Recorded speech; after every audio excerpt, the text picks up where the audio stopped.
Good afternoon, everyone. 4 o'clock straight up on a Thursday edition of Middays with you. As always, I'm your host, Rich Quinones. We'll take you up to 6 o'clock straight up on this 3rd of July, 2025. 2 hours to play with. We are coming at you live and in living color, exclusively on Triax57, Triax57.com. As always, get social with us. It's very easy to do. Facebook, IG, and X at Triax57.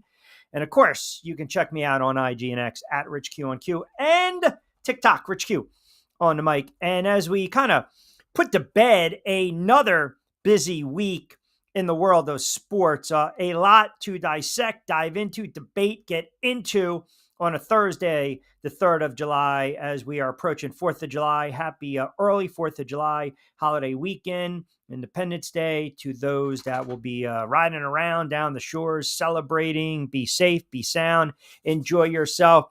No Middays with Q on Triax tomorrow, but we're probably going to squeeze in a short edition on my YouTube channel and on X as well. But if you guys are checking us out right now, as you routinely do, not only on Triax57, but also on their Facebook page, the engagement from the viewers, the listening audience, you guys have been absolutely fantastic. Seriously, you guys have been engaged. I mean, we're talking, you guys are hanging with me for 2 hours every day. And I just got to say, thank you. Thank you very much. Feedback has been unbelievable. And as I mentioned, we love that you guys are keeping us locked in right here down the Jersey Shore. A little alternative to sports talk, local sports talk, but we want to give you that national feel as well. So, as I mentioned, a lot to get into. Lloyd Vance at 5:05, we'll call it today, as we dissect the AFC North. We got, yesterday was a interesting show talking about Jake Paul and Julio Cesar Chavez. I don't know if you guys saw the news that came down, but apparently, according to TMZ, Julio Cesar Chavez Jr. was arrested by ICE. He's going to be deported. Now they're linking this fighter, this kid, this boxer to cartel activity. I mean, I don't even know where we go here. He's apparently going to face organized crime charges. So I got some thoughts on that. We got another potential gambling issue in baseball. Another potential gambling issue in baseball. This time it's with the Guardians' Luis Ortiz, who's going to be subject of a gambling operation, subject of, gambling behavior. This is not going away. There's more fallout from the Beasley situation. We'll dive into that. As far as the baseball, a couple things of note that I do want to touch base on. Because I think we saw last night I don't want to say a rarity in baseball, but we have to be, as we typically are, always are, fully transparent and honest when we're talking about the sport of baseball and records that we believe will not be matched, records that we believe are not going to be broken, or just, I guess you can say, milestones that, man, I'll tell you, I would be hard pressed to sit here on a Thursday in July and say, these are records that, or milestones we're not going to match. Clayton Kershaw last night, the venerable one for the Dodgers, 3,000 strikeouts. 3,000 strikeouts. And the Dodgers won the game over the White Sox 5-4.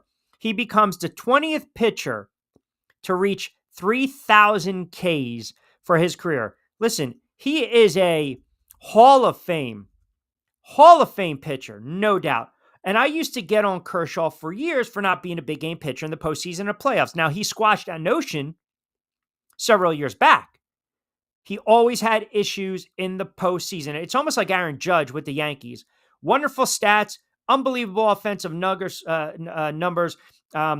slugging percentage, home runs, ribbies, average, 162 games. But for some reason, come postseason time, you're not all rising with Judge. So right now, you look at Kershaw, 3,000 right on the button. There's two other active pitchers right now, Scherzer and Verlander, that are over 3,000. But then, you start to get into this All right, who's going to be the next? I don't know if 3,000 is such the barometer that I claim it to be quite honest, but I don't think we're ever going to see a 4,000 strikeout pitcher again. Steve Carlton was the last pitcher to throw for over 4,000 strikeouts. Obviously, Nolan Ryan is the all time strikeout leader with 57-14. So it kind of brings me into this on this Thursday. And it's not even part of our question of the day. But what milestones in sports, respectively, do you believe are going to be the hardest to reach? Is it going to be the next, I don't know, 13,000, 12,000 yard rusher, 12,000, 10,000 yard receiver? Is, 100, we'd have to look at some of these records, right? Averaging a triple double for an entire season. The next potential 600 home run hitter. I think there are certain milestones in sports that are going to be tough to get to and tough to chase. And you can take it anywhere you want to go on this Thursday. You can take it anywhere you want to go. If you want to talk, goals, in NHL, you want to talk about points, assists, you want to talk about NFL, total yards from scrimmage. You want to talk about, are we going to see I don't know. You think we'll ever see well, we haven't seen it, but you think we'll ever see a 6,000 yard passer in the NFL? I mean, that's a crazy number to think of. A 6,000 yard passer in the NFL. The way some of these quarterbacks are slinging it, I mean, we thought a couple years ago we might see it. No quarterback in NFL history has ever thrown for 6,000 passing yards in a regular season. It's never been done. Never been done. But we've seen quarterbacks get to 5,300, 5,400, 5,500, right? We've seen that. Peyton Manning, Drew Brees, Tom Brady, Patrick Mahomes, all over 5,000 yards. Years ago, the barometer was get me to 3,000. Then all of a sudden you start talking about a 4,000 yard passer. That was a different animal. Now you're talking about a 5,000, potentially 6,000. So we'll open it up, as I mentioned early. Lot to digest, lot to dive into, but congratulations, Clayton Kershaw. He's a great pitcher. He's a great pitcher. I mean, he is a Hall of Fame pitcher. And here's the other thing. Clayton Kershaw has done it with one team. Now, he's not going to win 300 games. He'll be lucky if he finishes his career with 230 if he continues to pitch past the age of 37. But he's had some monster seasons. He won 20 plus games. He won 21 games twice. He was an MVP. He was a Cy Young Award winner twice, right? And then finally, he was able to do what a lot of the greats can't do. And that's not only put together a Hall of Fame record and resume, and then finally get over the hump, especially in the postseason. Because he was not the best postseason pitcher. He's not. I mean, think about this. For his career, he's 500. He's a 500 pitcher. He's 13-13 in the postseason. But he finally was able to get over the hump a couple years ago for the Dodgers. And the Dodgers right now playing arguably the best baseball in the majors. Toronto, jumped frog, my Yankees. The Yankees are so bad right now. I don't even know. Aaron Boone's sitting there saying, we're a good ball club. You're not. You stink. I mean, right now you're horrible. You can't win on the road. You can't win at home. No offense whatsoever. And the pitching stinks. Base running, blunders, errors. Yankees are a bad baseball team right now. Detroit, very good baseball team. Houston, a very good baseball team. Phillies, a little bit of breathing room over the Mets in the NL East. They lead that division by 2. Marlins and the Braves are starting to kind of go by the wayside. Cubs, Brewers, that'll be an interesting NL Central as we creep into July and August. And then obviously the Dodgers already trying to pull away from the Padres, 8.5 up. So as I mentioned, again, you talk about the records. And it's crazy to think about this. I believe there are certain milestones and I believe there are certain marks that, are we going to see another? So for baseball, can you envision another 70 home run season? We can envision 55.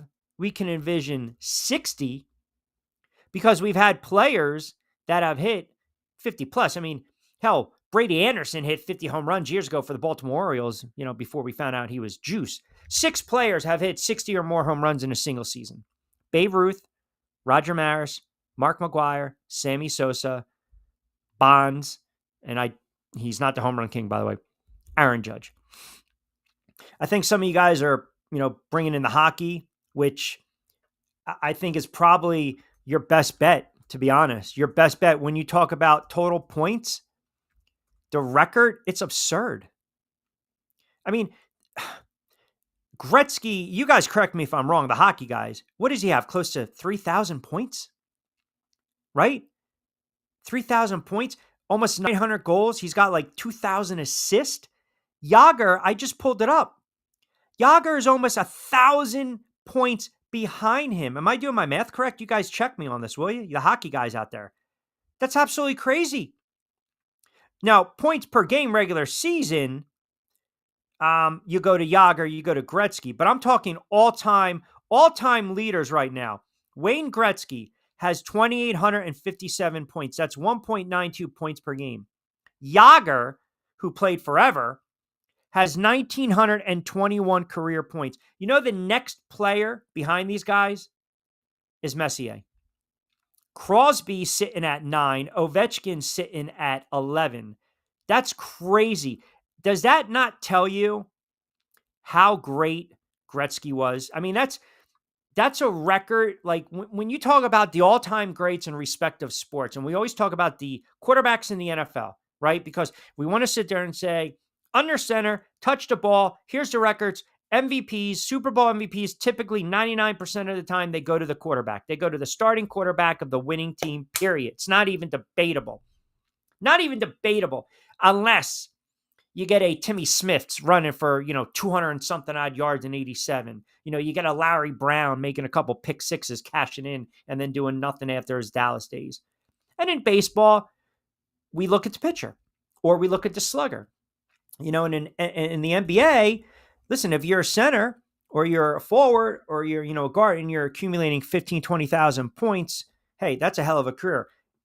In hockey, in the NHL, when you talk points, one man. It's one man. It's Gretzky. I mean, I'm looking at the numbers right now. That's absurd. He played in you guys explain this to me.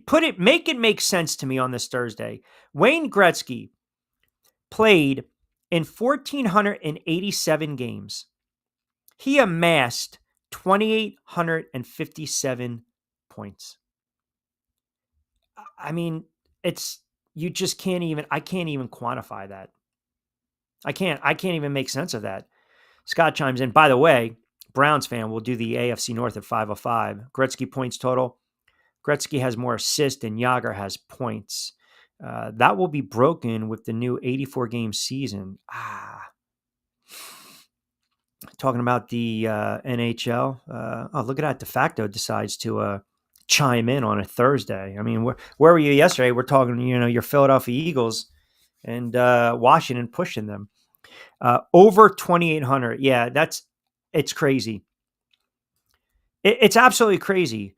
Michael chimes in. Gretzky is the GOAT, not even a debate. It's not. I mean, you can argue quarterbacks, one or two. You can argue all-time great centers. You can argue all-time home run leaders, pitchers, lefties, right? It doesn't matter. But when you talk NHL, like one man stands alone. One man stands alone. It's Gretzky. Those numbers are absolutely absurd. Now, I think eventually, if the NFL goes to an 18, and I still maintain 20 games, as crazy as it sounds, one preseason or you eliminate preseason altogether, you stretch out training camp, you go to 20 games. Now, doing my liberal arts, YCP, York College of Pennsylvania, radio station 88.1, by the way, go Spartans, doing that liberal arts math, if we're talking, it's pretty easy, right? 20 games, you got to throw for 300. Now, in a 18-game season, you're looking at 333. So if the NFL goes to a 20-game season, is there potential for a quarterback to throw for 6,000 yards? I mean, it's just the way the game is now, the NFL wants the game to be opened up. That's what they're looking for. they want the offenses to get going. So we got a lot of comments coming in on this. We're going to dive into it. And by the way, I threw out a little more of a laissez-faire question of the day. Just kind of a laissez-faire question of the day, because I figure Thursday, everyone's got the holiday weekend. Maybe you guys are going down to the shore. You're taking your loved ones, the misses, the girlfriends, the mistresses, whatever. You guys are going away for an extended, weekend. You got the barbecue going. And I was thinking about this question of the day. Very simple. Because this is debated all the time. Mustard and ketchup together on a hot dog. Is that sane or crazy? Because I believe there's a sentiment of the masses, the population, that will put ketchup on a hot dog. Now, explain this to me on a Thursday edition of Middays with Q. You can get away with mustard and mustard and ketchup on a hamburger. No complaints, right? But I feel as though you're frowned upon. People will look down on you if you're that person at the barbecue or the young kid who sits there and he gets the ketchup on the hot dog. It's almost like, you're out of place. And you're looked upon as almost like, we should shuttle you off to an island by yourself. And I don't have a problem with that. And if you put the mustard in there, why not? If you can get away with it on a hamburger, if there's no issue with hot dogs, I keep saying hot dogs, with ketchup and mustard on a hamburger, why is there an issue with ketchup and mustard on a hot dog? I don't get it. I feel as though it's like discriminatory. I really do. I don't understand. I feel as though people that do that get a bad rap. I do. It's me. It's what I think. I'm going to stand by it. All right. We got a lot of comments coming in. So we got some milestones. We got records you guys think are not going to be broken, not going to be touched. By the way, we've got the Chavez story, which is utterly just loco, man. It's crazy. I got some thoughts on that. We'll bleed into a little more of the conversation yesterday from the NBA, AFC North at 5:05. If you are a fan of the AFC North, Baltimore, Cleveland, Cincinnati, and Pittsburgh, you want to tune in for Lloyd Vance jumping on at 5:05. We're just cranking up on a Thursday edition, Middays with Q. 20 past the 4 o'clock hour, powered by our wonderful friends over at Triax57. Keep us locked in as well, Triax57.com. Rich Quinones here. We will take you up to 6 o'clock straight up. Quick time out. Your comments coming up on the other side on a Thursday edition, Middays with Q. The blast of the drinks pouring. Take a risk like it's a short thing. Going in, yeah, I'm going all in. Get it out, yeah, you can bring a friend. Dive right in, let's go. Move forward and dip in the flow. Let the rhythm take control. It's going down tonight, yeah. Dive right in, let's go. Move forward and dip in the flow. Let the rhythm take control. It's going down tonight, yeah. Dive right in.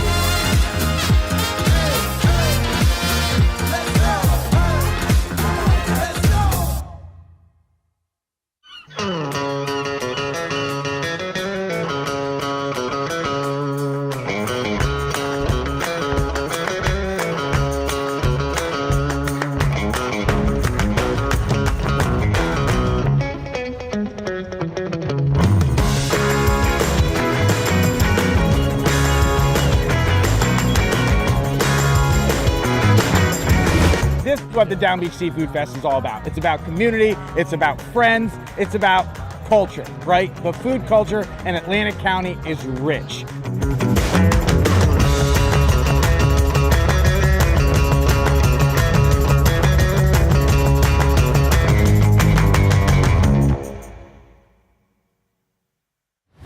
Hidden in an abandoned campground in South Jersey lies a mystical encounter with booze and spirits, where bonfires burn, shadows dance, and flavor favors the bold. Ghosts, ghouls, goblins, grown-ups, it's time to reclaim Halloween. This is Witchcraft, October 10th and 11th. For tickets and information, visit witchcraftnj.com.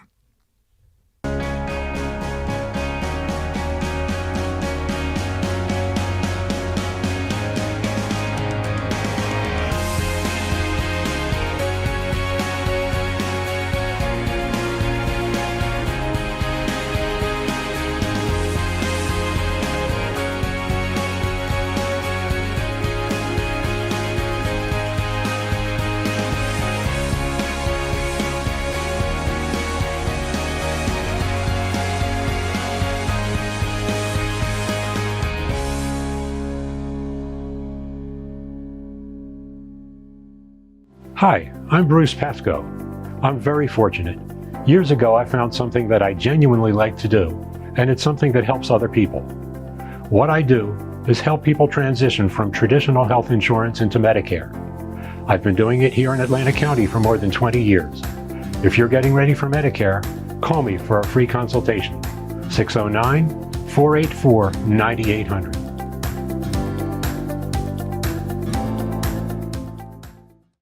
All right, welcome back, everyone. 20 past the 4 o'clock hour, a very busy Thursday edition of Middays with Q. Rich Quinones here.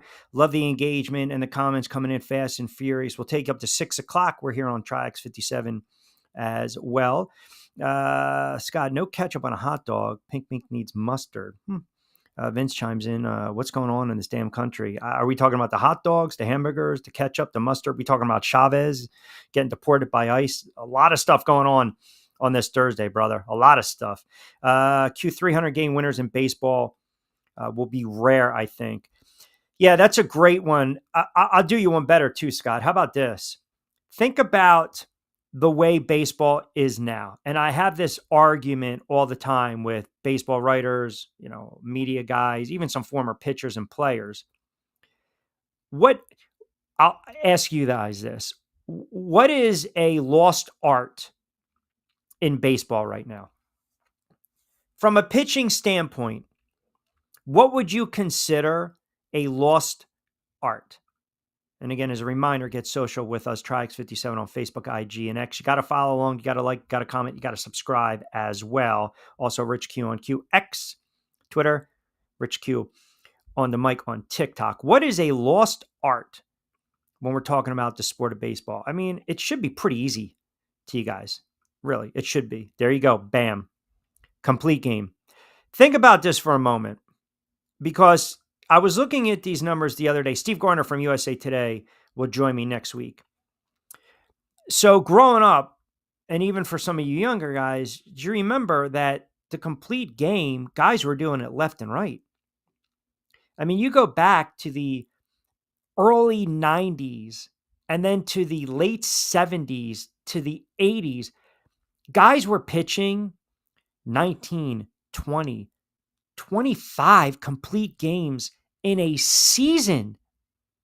Catfish Hunter had 30 complete games for the Yankees in 75. Randy Jones had 25 for the Pods back in 76. Fernando Valenzuela, rookie year, 11.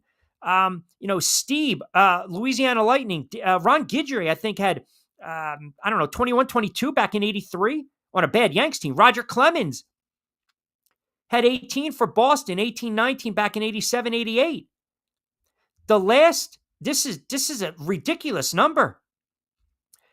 The last pitcher in the American League to have double-digit complete games, I can't believe, you guys might not even remember this kid, James Shields.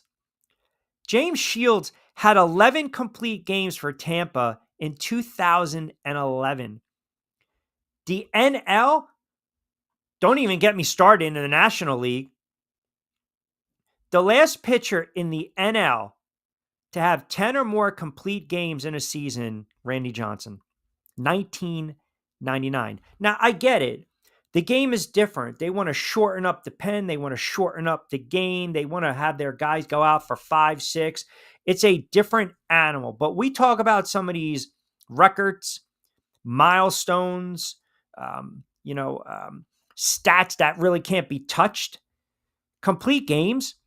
You're not going to, I don't believe we will ever see now, if we stick to that theme for a moment, if I'm out there and I'm tossing, 20 something odd complete games, then chances are, okay, we're talking about 20 game winners, right? We're talking about 20 game winners right now in the in baseball. So what about the 25 game winner? What about the 30 game winner? We're just not going to see it anymore.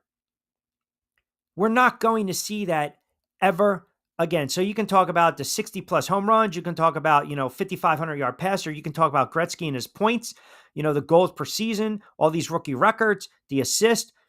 You match it up, even though it's apples and oranges with baseball, and the days of 25, 20 game winner, that's great. Hey, that's unbelievable, man. The guy won 20 games. Now, the last 20 game pitcher we had in the AL was, I think it might have been, I have to pull it up. Was it John Lester? Might have been Lester. And then I know that Scherzer had 20 wins. Kershaw had 18. Kershaw had 21 in 2014. But point being is, we don't see that in R.A. Dickey. Remember the year R.A. Dickey had 20 wins? That was crazy. Remember that? Knuckleballer. We're just not going to see it anymore. Urias had 20. Kyle Wright had 21 2 years ago. And there might have been a pitcher that had 20, but 25, 28, it's just not happening. It's not. I'm trying to pull up the AL. That's the NL. I'm trying to pull up the AL quickly because I see some comments coming in. I want to get to you guys. I always like to get to the comments first and foremost. The last in the AL was Verlander and Cole, I believe, had 21 and 20 respectively. We just don't see it anymore. We just don't. Sarge chimes in, Q, sacrilegious to throw that mustard and ketchup on a dog at the same time. There's no place for that.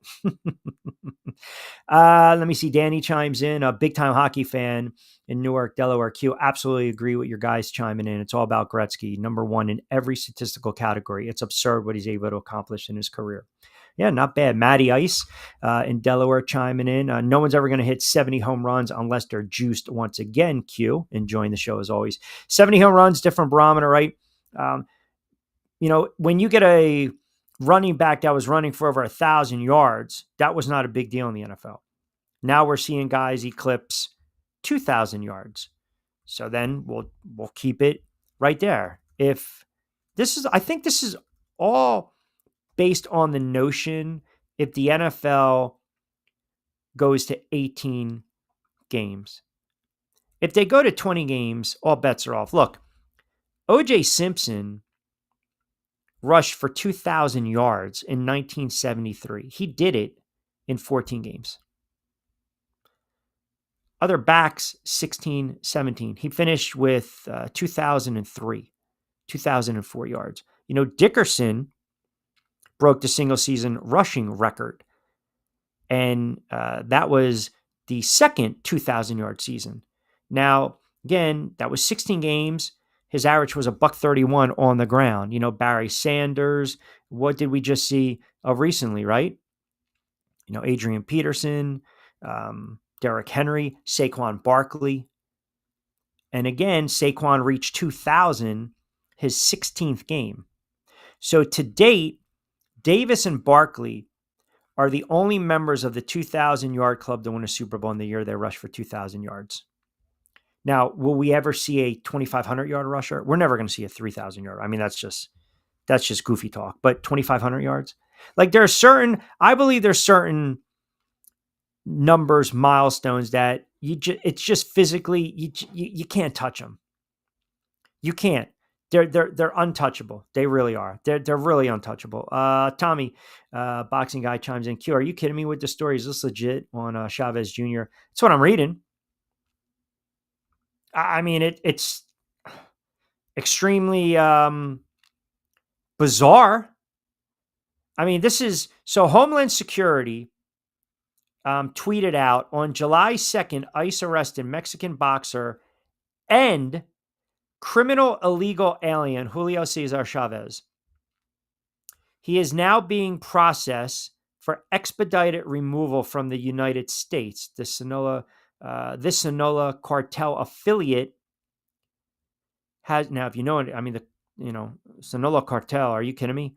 Has an active arrest warrant in Mexico for his involvement in organized crime and trafficking firearms, ammunitions, and explosives. Now, this is a tweet. I'm reading this off of Homeland Security on their Twitter account at DHS.gov. I'm reading it word for word. They got 2.5 million followers. Don't get on me. under President Trump, no one is above the law, including world famous athletes. Our message to any cartel affiliates in the U.S. is clear. We will find you and you will face consequences. The days of unchecked cartel violence are over. Now, remember, all those gangs from Venezuela were running roughshod in Detroit, right? All over the place, in New York, just running roughshod. But here's my, I don't know. So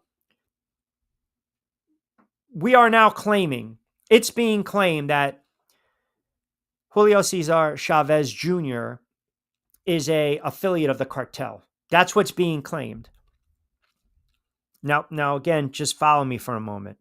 And I don't care what side of the fence you lay your hat on. I really don't. Your opinion is your opinion. You're entitled to your opinion on the show. It's free reign Monday to Friday, 4 to 6.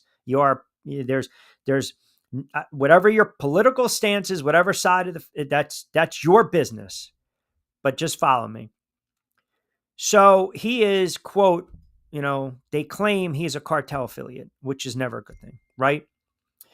But you're basically allowing Chavez Jr. to be up front, fight, promote a multi-million-dollar event. So he's fought, he's cashed in, money's in the bank, and oh, by the way, you had the media tours, you have the work, all this stuff, and now you bust and deport him. Does that add up? I'm just saying, does that add up? Is it me? Am I naive here? Naivete? But it's just bizarre. Is it not? Bizarre.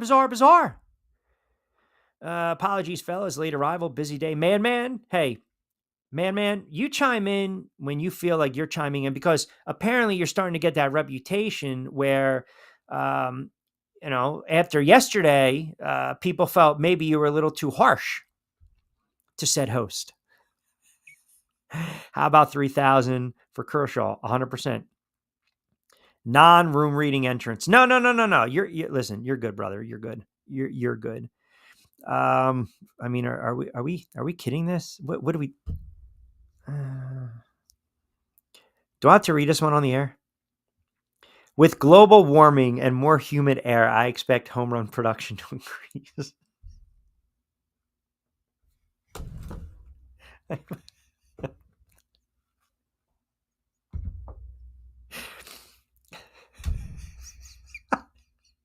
What do I do with this?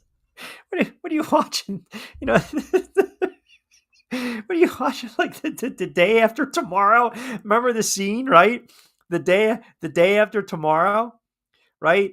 They're in the library and Jake Gyllenhaal's telling him not to leave, and all of a sudden he pulls out. What card did he pull out? He turns around and he goes, "Oh, my father's paleontologist for NASA."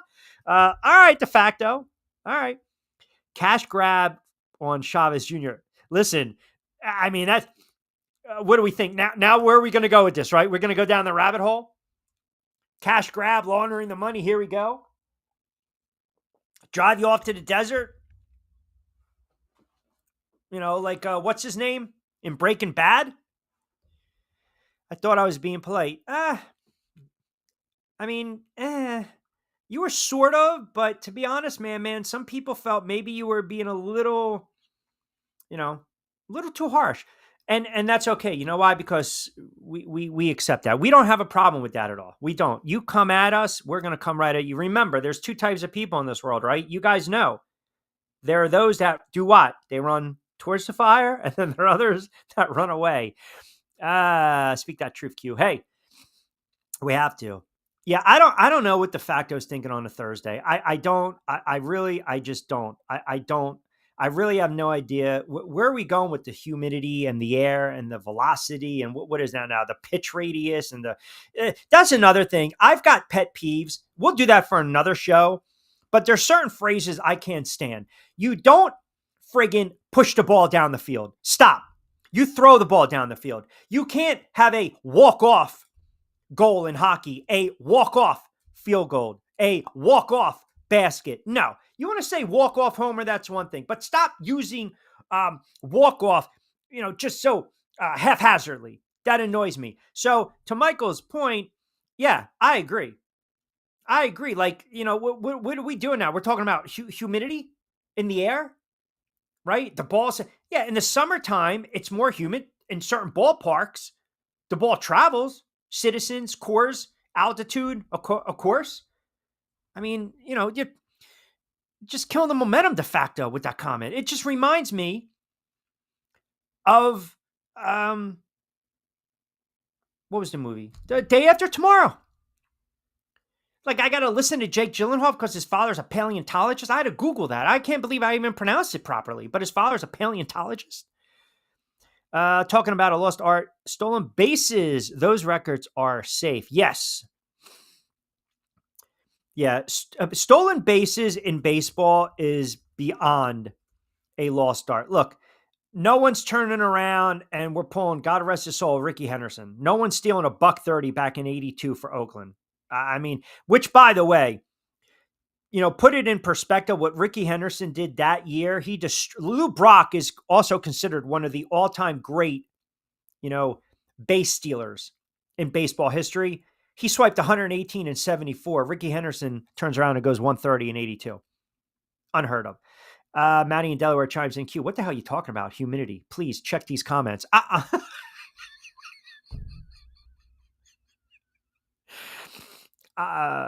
The ball carries further in humid air. #facts. Yeah, but we know that as a kid. Like, so I have to go back up to your comment. I got to bookmark this nonsense. I do. I'm just going to leave it here for a minute. Now, you guys make of this, whatever you want. Go ahead.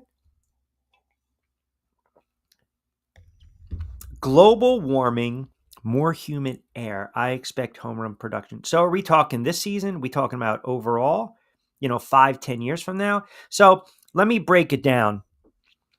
We'll do it in simple terms, de facto. Do you believe, because of the global warming and humid air, more humid air, that we will get a 70 home run hitter? Or maybe it has to do with the pitchers are coming in faster, the ball's traveling faster, the guys are bigger, stronger, swinging a heavier bat. I mean, Aaron Judge is a big dude, is he not? I mean, Aaron Judge, every time he steps up to the plate, something's happening, right? You're talking about a kid that's 6'7". He's 6'7". He's huge.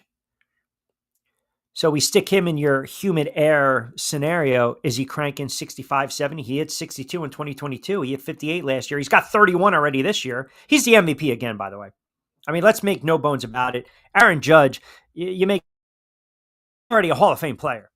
He's going to win his third MVP, which is just ridiculous, which is absolutely ridiculous. So yeah, the ball travels. Absolutely. 5 to 10 years from now. So you think we're going to get an 80 home run hitter? Wow. So you might be taking us down a very interesting rabbit hole for a moment, de facto. You're contributing. You're bringing something to the table on this fine Thursday, which is always what we ask for from 4 to 6. So let's go with your theory. So let's do this. Within 5 to 10 years, we love to throw out the questions because we love the engagement. You're talking home run hitter, slugs 80. Now, do we believe there will be a 6,000-yard passer in the NFL, with the caveat that the NFL expands to 18 to 20 games? We are marking the tape. Don't worry about what I'm doing. Worry about you. Don't worry about my business behind the mic. The tape is being marked, just like I predicted Washington pushing the Eagles, just like I came on the air the other day and guaranteed that the Denver Broncos and Bronco Ball will win the AFC West. The tape is marked. So now you got an 80 home run hitter, a 6,000-yard passer, 2,500-yard rusher, and then how about someone in the NBA averaging a triple-double? Or, no, that's not, I don't like that one. Right? Didn't Westbrook average a triple-double for an entire season? The first one to do it was Oscar Robertson. His numbers were off the chart. His numbers were absolutely off the chart. What about averaging 40 points a game in the NBA? What about averaging 40 points? Not happening. It's not. Michael says, according to de facto, Lenny Dykstra would have broken the home run single season record if he played in Florida or Texas. Wow. I mean, we have proof of that. Do we mark the tape? Is that somewhere that I can see? Lenny Dykstra would have broken the home run single season record if he played in Florida or Texas. Are you talking about 1986 Lenny Dykstra, or are you talking about 1993 Nails? There's a big difference now. Where are we going with this? Because I also want to point out that Lenny Dykstra's career high in home runs, and I'm not even looking, but I bet you Dykstra never hit more than 20 home runs in a season. Go to the tape, Google it, find out for me. I bet you Lenny Dykstra never even remotely came close to 20 plus home runs, 25 home runs, 30 home runs. We're going to stick him in Texas and Florida, and right away, you're talking about a guy. Stop. I don't care how much juice or Coke it could have been. No, not happening. See, you go from one, and then all of a sudden we go here. Stop. Yes to all, especially with expanded season. That's ridiculous. You have to give me more to this. You just can't yes. Like, give me a little more context, right? What do we got here? First Lady chimes in queue. There's no way, even with a 20-game NFL season, that a quarterback's throwing for 600 yards. It's not happening. Or 6,000, I think you meant. Again, we broke it down. 20-game NFL season, the likelihood you're probably going to get banged up. You might miss a game or two, but you got to average 300 yards passing a game. It's simple math. Now, a 2,500-yard rusher, I don't know. I don't know about that. I really don't. I think you guys are correct with the Wayne Gretzky. I guess you can say the barometer. That kind of checks the boxes, right? But I just don't. I don't see, especially in baseball, I think too, you don't want to be a guy that gives up that home run. And sometimes they're going to pitch around these guys. That's, that hasn't been brought up. The other thing is too, remember now, Scott brought up a great point. We're talking about complete games. Pitchers aren't going 6-7. There's not going to be arm fatigue. So you're bringing in other guys that are going to mow you down with 98, 99, 100 late in the game. I don't see, 75 home runs. You have to have certain months where you're cracking 15 to 20 a month.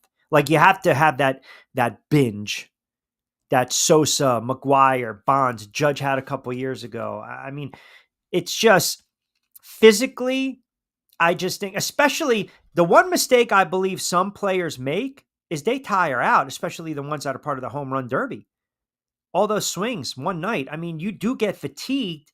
You might not feel it 5 minutes after or the next day, but 2 or 3 days later, you're going to feel it. And that's one of the reasons a lot of these guys don't want to partake in the home run derby anymore. They just don't. And we're talking about sluggers that routinely can hit 30, 40, 50, a la like a Pete Alonso. So I think there's something to be said about that, to your point, and also to the First Lady Marty's point. Monday Marcus chiming in on a Thursday. Q, a couple things. First of all, at a barbecue, I'm going to eat whatever I want. If I want to throw a little mustard and a little ketchup on the dog, so be it. It's America. I can do whatever the hell I want to do. Second of all, I had no idea about the Chavez story. That sounds absolutely wild. And third of all, there are so many records in sports that I don't believe are going to be touched, but I'm going to throw out one to you. How about 100 points in an NBA game? That's not bad. That's not bad. They try to, I think a lot of people, you talk to guys that are in their 70s and 80s and, old, not old, but you know what I'm saying? Sports fans, they will claim they were there when Wilt scored 100 points. That's not bad. Now, we've seen 100 points in high school games. We've seen it. Wagner, there was a kid years ago that played at Camden, Greg Barr. I think he was one of the best players to come out of South Jersey. Greg Barr, he was a Camden product.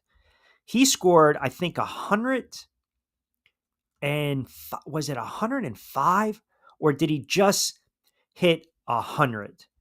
And that was against, I think, kind of the same team quality-wise that Wagner. Wagner did it, I believe, against a tech school, Gloucester Tech. But Wilt Chamberlain scoring 100 points in a game, no one's ever going to score 100 points in an NBA game. It's not happening. The Warriors beat the Knicks that day, 169-147. He scored 100 of those points. And I mentioned the 40 points per game. This shows you how dominant Wilt Chamberlain was. Wilt Chamberlain averaged 50 points for an entire season. You talk to the old school NBA fans, the old school hoop guys, the guys around the Northeast, the South Philly area, the New York area, the North Jersey, in the city, the boroughs, the Rucker Park. Those guys are the historians. Those guys will basically forget as much basketball as I'll ever know in my lifetime. Like, they know the sport of basketball. You ask any of those heads how dominant Wilt Chamberlain was. Like, if you stuck Wilt in today's NBA, he would absolutely just thrash these guys. He would thrash them. He would probably average 80 points a game. He would average 80 points a game. 100 points, never happening again. Corporate fake news, but Mike Schmidt or Ryan Howard could have done it. No, stop. That's ridiculous. Stop. Now what you're doing is you're just showing your Philly colors to a T, and I don't have a problem with that. But now you're just sounding, it's goofy talk on a Thursday. It's utter goofy talk. That's not happening. Schmidt, an all-time great slugger, right? Schmidt almost got sent down early on in his career because he was horrible at third base. He was striking out all the time. He's making E's left and right. Schmidt came into his own 74-75. His best 2 seasons, though, from a statistical standpoint, Mike Schmidt in 80 was arguably the best player in baseball. Best player in baseball. But he didn't hit 50 home runs. He hit 48. Then you go back to 83 and the Wheeze Kids, when they lost to Baltimore in the World Series, he hit 40, 41. Schmidt wasn't hitting 70, 80 home runs. Ryan Howard, I would say, in pristine conditions, like if you stuck Ryan Howard in Coors, Ryan Howard could have easily hit 60 plus in 2006. I mean, his season was just absurd. 58 home runs. I mean, he had his slugging percentage, his OPS. I mean, think about the guys he was better than that season. Pujols, right? Berkman, Beltran, Cabrera. I think, remember Soriano at the time was with Washington. He was unbelievable that year. Do we stick him in optimal conditions, weather-wise, and say this guy can hit 65, 70? I think so. Scott, yes, 6,000 yards is very possible. 2,500 rush is a little too much, but 160 receptions is possible. Are we going... So Kevin wants to know the NFL records. Are we saying it's a 20-game NFL season? Are we going to speculate it's a 20-game NFL season? Because 2,500 rushing yards in 20 games, and again, yes, I take my calendar out, or calculator. You guys can mock me. I don't care. That's what? What is that? What do we say? 2,500? That's $125. Eric Dickerson averaged $131. Go look at Saquon's numbers. So Saquon played 16 games and he ran for over 2,000. Give him 4 more games. Give him $120 a game. That gets you right at 2,500. With the caveat, it's a 20-game season, Scott. That's good. 160 receptions. Well, again, if we're doing the math here, right? 10 catches over 16 weeks and you're good to go. Now, if we give you 20 weeks, you get some more wiggle room, do you not? Nobody is breaking Gretzky 92-goal season. Not human enough in the ring.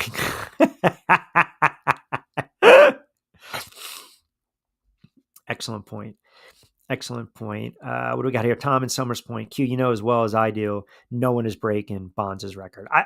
But Tom knows I don't recognize Bonds as the all-time home run king leader. It's Henry Aaron. And Bonds did it with the big head. I mean, he was a friggin' walking candy apple. Are you kidding me? Listen, we might get 70 home runs. So Judge right now, if we were to project Aaron Judge has 31 home runs in 86 games. So he's on course to definitely hit 60 again. Now, if he has a August where he hits, I don't know,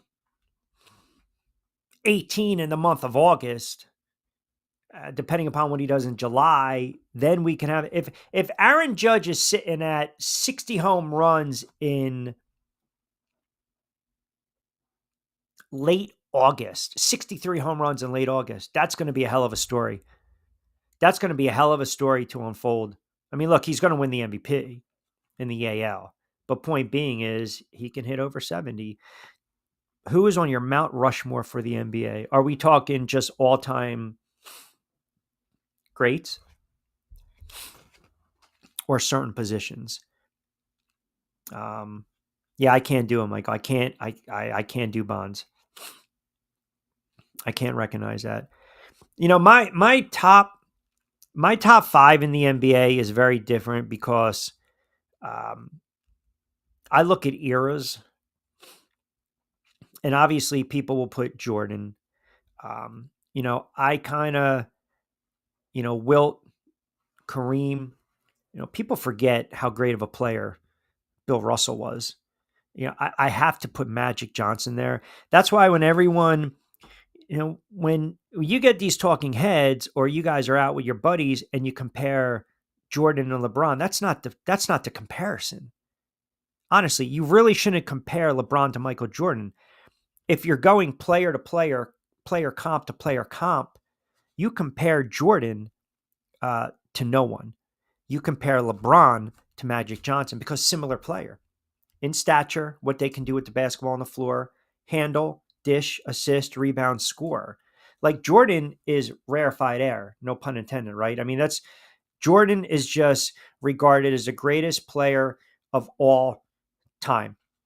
Just the greatest player. What Jordan was able to do early on in his career, nobody saw. Nobody saw. Like Bird, Magic, Isaiah, Worthy, Dantley, Aguirre, McAdoo, Dr. J, they can score 25, 30. Jordan's hitting near pumping 35, 40, 45, 50, going into a playoff game, dropping double nickels in 63 and 86 against the Boston Celtics. That was just one of the all-time great teams. What Jordan did above the rim, you have to hearken back to what Dr. J was doing, right? People forget David Thompson. David Thompson was a playground legend.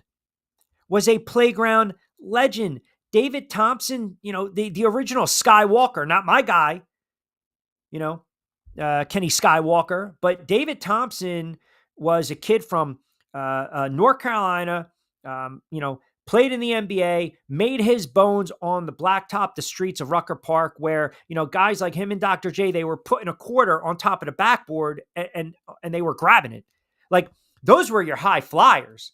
Like, they paved the way for a guy like Jordan. I mean, the whole vertical game, the game of basketball, the vertical element of the game, playing above the rim, that's David Thompson, North Carolina State. And then obviously you had from the University of Mass, Dr. J. And then where do we go from there? You got the Michael Jordans, and then it opens up to who?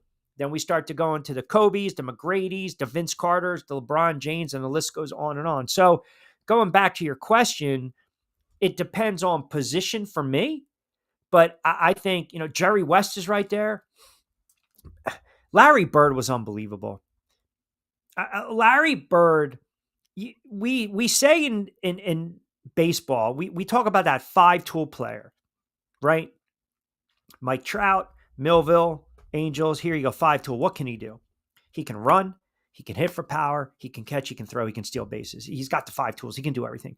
Larry Bird was the equivalent of that. Like, I don't think the younger NBA or basketball fan really appreciates just how great Larry Bird was.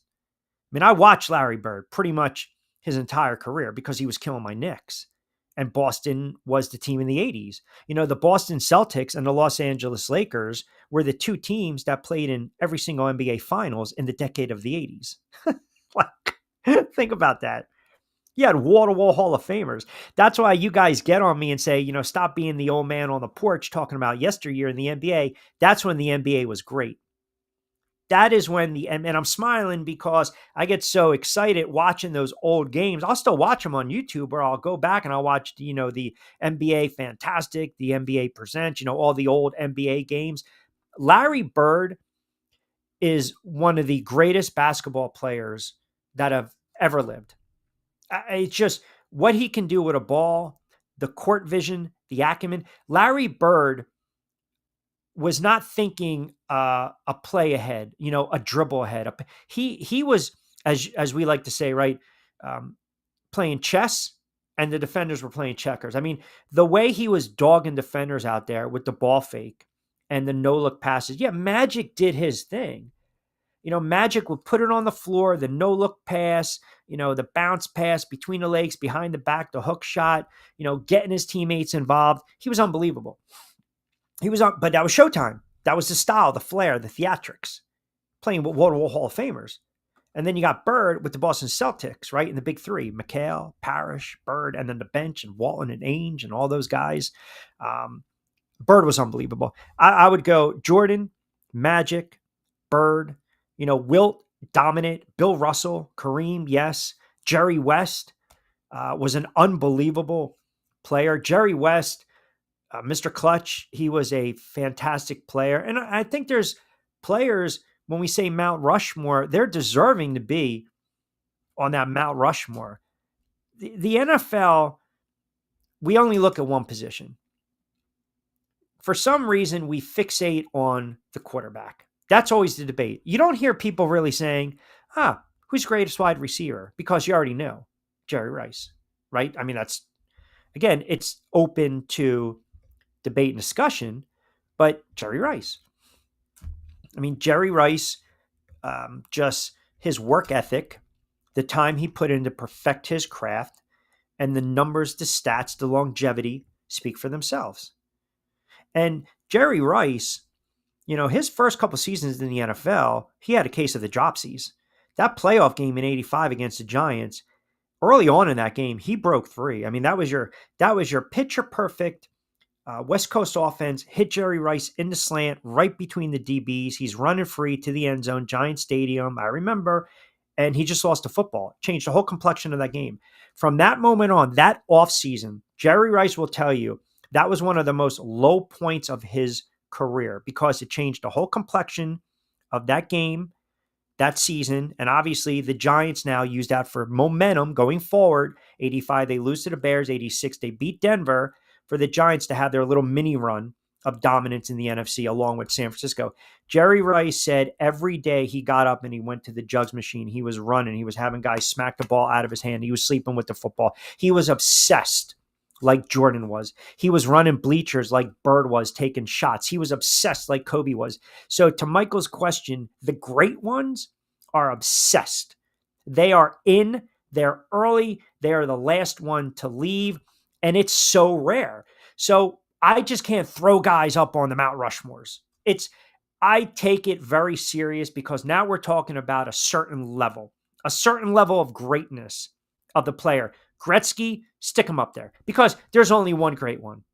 There's only one great Wayne Gretzky. Now, you go back and guys, again, depending upon what era you grew up in, but there are guys that will not debate, not dispute. They won't say anything about Gretzky because they know for a fact Wayne Gretzky is the greatest. But then you might get someone to say, well, wait a second. Lemieux's not second. It's Gordie Howe. Or Gordie Howe's not second. It's Bobby Orr. Or Bobby Orr's not second. It's Lemieux. Or it's Yager. Or it's Ovechkin. Or it's Crosby. I mean, it's so, I feel it's subjective. When you've got that one great one, In hockey, it's Gretzky. In the NBA, it's Jordan. And then you go, boop, boop, boop. In baseball, what do we look at? We look at the home run hitter, first and foremost. Or you look at Cobb. You look at Ruth.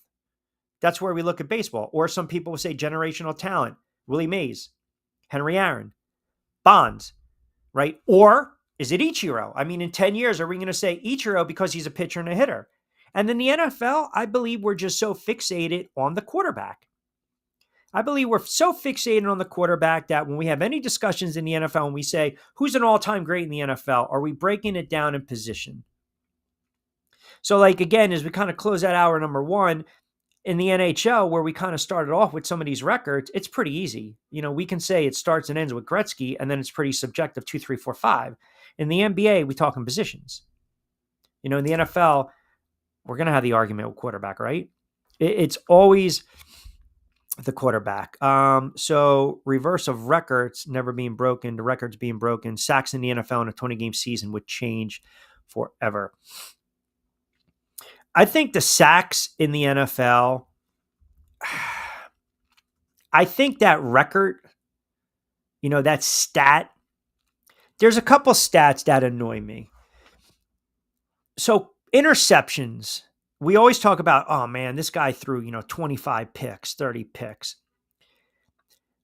I heard someone say this years ago, and at first I kind of laughed because I thought he was kind of bailing out his quarterback. But then as I kind of took a step back, I said, this kind of makes sense. Like, why should I tag a quarterback with a pick that was right in his wide receiver's hands, or a pick at the end of a game on a Hail Mary, or a pick at the end of the first half, and you're just throwing it up? Like, the pick stat, I think, is debatable. It also goes to the sack stat. Because if you look at the sack and when it was implemented back in the early 80s, you can sit there and say, well, what about a guy like Deacon Jones? Let's go back and look at all his sacks. Now, again, the barometer, right? You've got Smith, you've got Reggie White, and then obviously we've got some other players that are starting to come in. So it's a very interesting conversation. We're going to carry on with it in the 5 o'clock hour. We'll reset the table. Excellent job with the comments. You guys are just crushing it today on a Thursday. 16 to book, 60 to play with Lloyd Vance. On the other side, we'll talk a little football with him, gets his thoughts and opinion on some of these old school records as well. And we are breaking down the AFC North on this Thursday edition of Middays with Q. 5 o'clock straight up on the East Coast. We will take you up to 6 o'clock sharp on a Thursday. The glass got the drinks pouring. Take a risk like it's a short thing. Going in, yeah, I'm going all in. Get it out, yeah, you can bring your friends. Dive right in, let's go. Move forward, dip in the flow. Let the rhythm take control. It's going down tonight, yeah.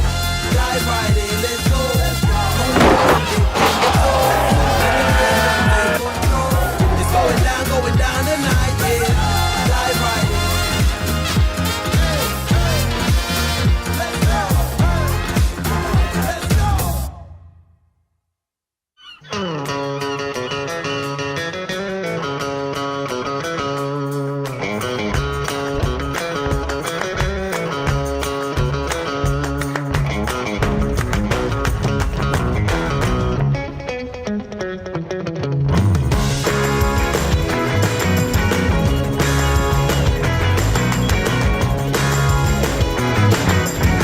This is what the Down Beach Seafood Fest is all about. It's about community, it's about friends, it's about culture, right? The food culture in Atlantic County is rich.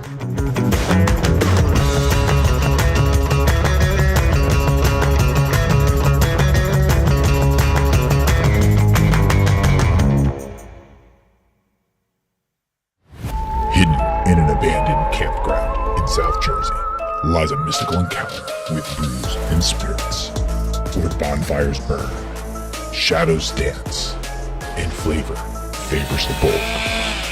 Ghosts, ghouls, goblins, grown-ups, it's time to reclaim Halloween.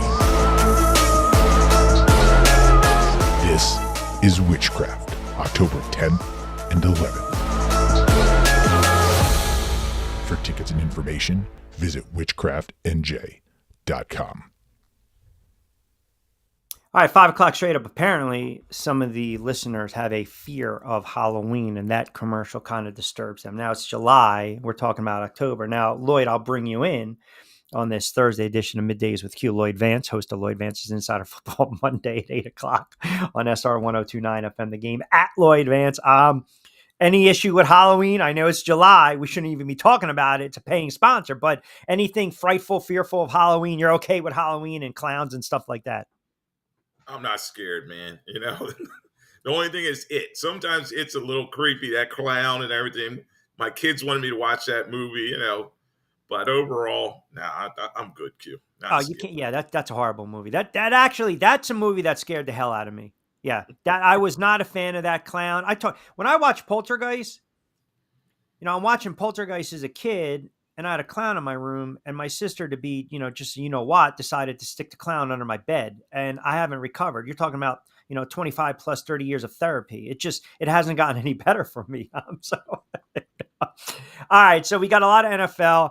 I want to, before we get in the AFC North, because we got a lot of people still commenting about this. We were talking about Clayton Kershaw, 3,000 strikeouts, and I started the show, records that unattainable, you can't touch, or maybe ones that won't be surpassed.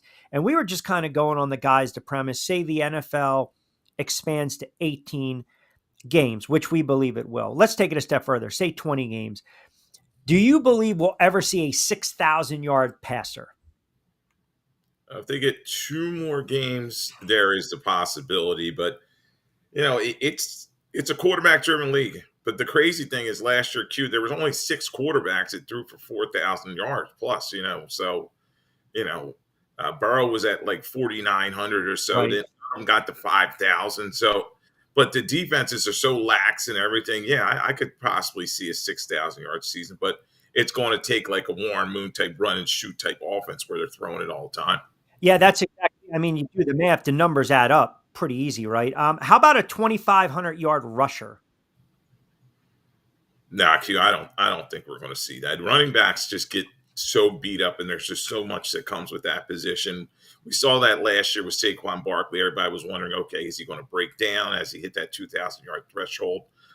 It's just so difficult. And Eric Dickerson, man, his record's up there, and he took a beating. We talked about that. I think about a month ago, you and I talked about that, how he was not the same player after he put up that magical season. Because these guys are, they're carrying the ball 340, 50 times. We were talking a little bit about the sack record I mentioned when it was implemented.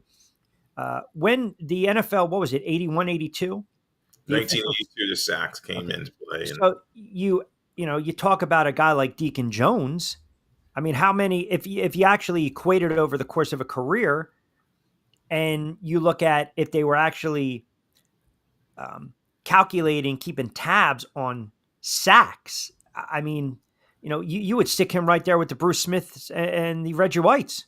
No doubt about it. And I met him right before he passed, and we honored him at the Black College Football Hall of Fame. And he was like, look, I invented that. He said the term sack. He said, I would grab the quarterback and throw it down, and I'd sack him. And he said, I'm the king of this, and all these other guys come behind me. So, yeah, I do believe if they went back to all the old tapes and everything, he would be up there as the all-time sack leader. He went to Mississippi Valley State, right? But didn't he also go to South Carolina State? Yes, he bounced around, and he talked about it was an opportunity. He really didn't have a lot of opportunities out there, and he went to these smaller schools and made good, and then he was just dominant with the Rams. Yeah, he had Merlin Olsen and some other Hall of Famers on that line with him, but he was just such a dominant player. So they tallied it up. Our listeners are ridiculous. They just sent me the Pro Football Reference. Matt tweeted at me.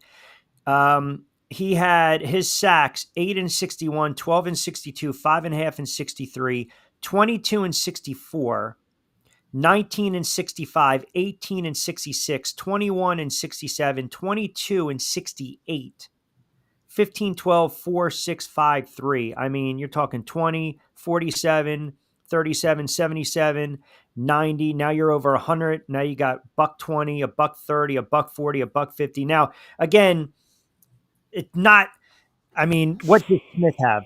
200? So he apparently, okay, here it is. Pro Football reported Deacon Jones had 173 sacks, which would put him third all time. Right. And they would have had to go and look at the film and all that. And a lot of it's going to factor in there. And then, Q, when you talk about these records, obviously guys that are compilers, like a Frank Gore. I hate to bring his name up. He had a lot of yards, but he was never, all pro type of guy. And you're like, okay, was he truly a Hall of Famer or not? But there's always going to be instances. And when you talk about defensive ends, I still think Reggie White's the greatest defensive end. Yeah, Bruce Smith may have the record, but I still think Reggie White is the greatest. I guess we can say, like Lawrence Taylor, we're talking, if we're going all-time great defensive players, like Lawrence Taylor, for his size at his position, a linebacker shouldn't have done what he did. Reggie White, I feel as though you really start to understand how dominant he was, not when he was with the Eagles, but kind of, later in his career with Green Bay. I mean, he was just, drawing double, triple teams. I mean, you're talking about a disruptor of the game. And to me, that automatically sticks you in the, the all-time great. If Joe Gibbs decides we gotta figure out a way to double triple Taylor. So what am I going to incorporate? I'm going to have a tight end chip him. All right, that's not going to work. Reggie White, you just kind of had to sit back and just pray the offensive line figured out a way. The bookends figured out a way to just keep him in check. And more times than not, they just never were able to do that. Yes, and dominant player, and let's not forget 21 sacks in a 13-game strike shortened season. So he would own that all-time sack record from that season if they had played. Think about that. He played those extra games, and he just broke the mold when he made him. And you talk about Lawrence Taylor, as an outside linebacker, you're never going to see a player like that. And it's good that they're in the Hall of Fame, and you never like to see guys get their career cut short. You might have struck a nerve with some of our. I know there's a diehard 49ers fan that is very loyal to the show that happens to be a diehard Frank Gore fan. I mean, Frank Gore had 16,000 yards. He did, but he had no All-Pro seasons. Nope. And and his last 4 years, he didn't have 1,000 yards. In the league. Yeah. And he's not the only one. There's other. If you look at the list, like John Kitna has a lot of passing yards, guys like that. You know what I mean? So I feel as though if Frank Gore ever got in, how do you not put Tiki Barber in? Tiki Barber, his stats were unheard of. Threshold, and Tiki's over that 10,000 threshold. Him and Eddie George, and people have said, okay, they're not in there yet, but they definitely deserve to look, both of them. Yeah. Let me see. Did you strike a nerve? Hold on a second. Let me see. Reggie was 100% a game changer in Philly. Buddy Ryan just ignored the offense. Well, yeah, they were dominant, but let's be fair. I mean, so a couple years ago, I did a spot with Seth Joyner, and Seth's our guy. I mean, Seth Joyner, I think, was such an underrated player, and we talked about those Eagles teams. Like that defense, it should have been criminal. It should have been outlawed. I mean, think about the players they had on the defensive side of the football with that team. It's, you had Simmons and Joyner, you had Andre Waters, you had Reggie White, you had Byron Aaron, you had friggin' Mike Pitts. I mean, and to think they never able to make a deep run. Yeah, never able to make a deep run.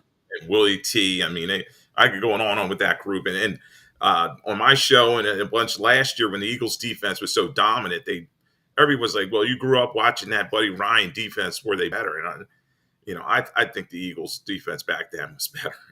They average about 16 points a game. Yeah. And they were number one across the board in all the season that Randall got hurt. You know what I mean? He got hurt on Monday Night Football. Jim McMahon stepped in.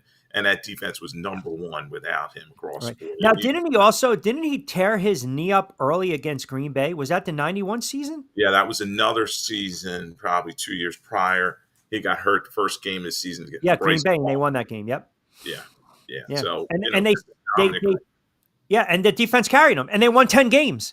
They gave up 17 the previous season. They gave up 24. Yeah, that's what I'm saying. Like, you have to appreciate history, and they just don't. They just don't. Stop. Seth Joyner was a great player. Stop. There's no stop. Just de facto, you and your comments today. Some guys I talked to that are voting for the Hall of Fame. He is definitely getting some consideration. Oh, interesting. Well, we got some players coming out of the AFC North that we believe will be Hall of Famers. We take a look at the AFC North on this Thursday.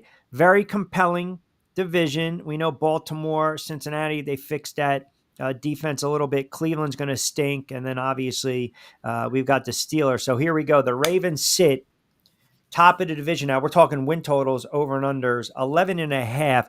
You and I have talked about this over the last several years with Baltimore. That's great if they win their 10, 11, 12, 13 games.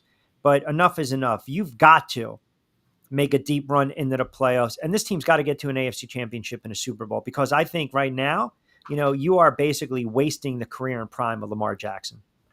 Yeah, Q. This team is dominant on paper. 12-5 last year.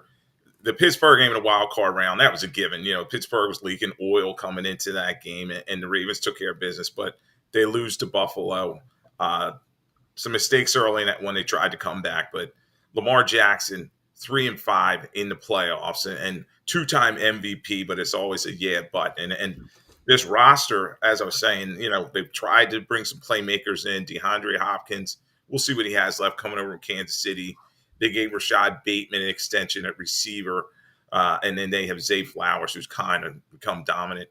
Ronnie Stanley and that group up front with Linderbaum at center, they're blasting holes. Last year, Derrick Henry, you talk about almost 2,000 yards in his first season with them. Lamar Jackson, he seems like, he can run for 1,000 all the time, and now he's passing efficiently as well. So, everything's in the right places for them. Their defense, they concentrated on that in the draft. And I just think it's now or never for them, as you were kind of leaning towards there. So you could have made the argument Lamar Jackson MVP last year. His numbers were off the chart, 41-4, 4,100 yards. He added another 1,000, close to 1,000, I should say. He was right around 915, but still 5,000 total yards of offense. Now, he puts up those gaudy numbers again, and they don't get to the Super Bowl. To me, that's a wasted season. I know it sounds harsh to say, but you can't be putting up these types of numbers and be that dual threat, and you don't get to a Super Bowl. I believe he's under. We talk about coaches and quarterbacks that are under pressure heading into the season. It's got to be Harbaugh and Jackson. You got to have those two right there at the top of the list. Yes, Eric DeCosta, their general manager, has done a nice job assembling his talent, but Harbaugh's been there since 08, Q. He's been there a long time. Yes, he didn't win a Super Bowl with the Ravens early in his career, but it is now or never. And I know he was a special teams guy coming up, but the defense was always their calling card. And that defense, they allowed 21 points per game last year. The offense was lights out. 30.5 points per game. Right. Like first or second in the NFL. They were just dominant in certain games, but late in the season, they're going to have to play well, and in the playoffs. And you wonder, Steve Bisciotti, the owner there, is he going to say enough's enough with Harbaugh since he's been there so long? So great team to watch. And this division, is going to be very competitive. I put up their schedule. They open up at Buffalo. Get that out of the way. Cleveland, divisional opponent. Detroit at home. At Kansas City. And they get a break. So Detroit at home, Monday night. Travel Kansas City. That's a tough little quirk right there. At Houston, at the Rams. So realistically, you're looking at 5 tough games to open up the season. No disrespect to Cleveland, which we believe is not going to be a very good team. Then you have a bye. If it's a 2-3, then we're talking about, okay, what's wrong with Harbaugh? What's wrong with the offense? What's wrong with Lamar Jackson? If they're 4-1, that's great. But again, we're talking about them more if they're 2-3 than they're 4-1, because it's the expectation that you are one of the top teams in the AFC. They close against Cincy, New England, Green Bay, and Pittsburgh. Now, do they have the horses to not only win the AFC North? Do you foresee this team being a viable option when it comes to playoff seedings? Can they be the top team in the AFC, or is that distinction still with Kansas City and Buffalo? I think they can be in that mix, that top three, and fighting for that number one spot in the bye. And the schedule's tough, though, as you were talking about. They face 9 teams that make the playoffs, and that early season is really going to tell us a lot about them, particularly that Buffalo game week 1, Detroit, and then at Kansas City. Can they go in there, a place where we talked about just the other day, the Chiefs are 8-0 at home. Can they go in there and get after Patrick Mahomes. Now, this secondary is one of the best in the league. They drafted Starks to go with Hamilton, and they had Wiggins the year before that they drafted. So the secondary is very good. They need to get a pass rush from Matabike and the rest of the guys up front. But I do believe that they can get to fight for that number one spot. That 11.5 is very achievable for this team. I would take the over. Fran in Delaware chimes in. Q, I'm a diehard Ravens fan. Any concern with the wear and tear on Henry? Henry rushed 378 times in 2020. He rushed for 349 times in 2022. He had 325 carries last season. So you're talking about a running back that stays in exceptional shape and in health. He's 31. Okay. He doesn't miss games aside from a couple years ago, knock on wood, relatively healthy.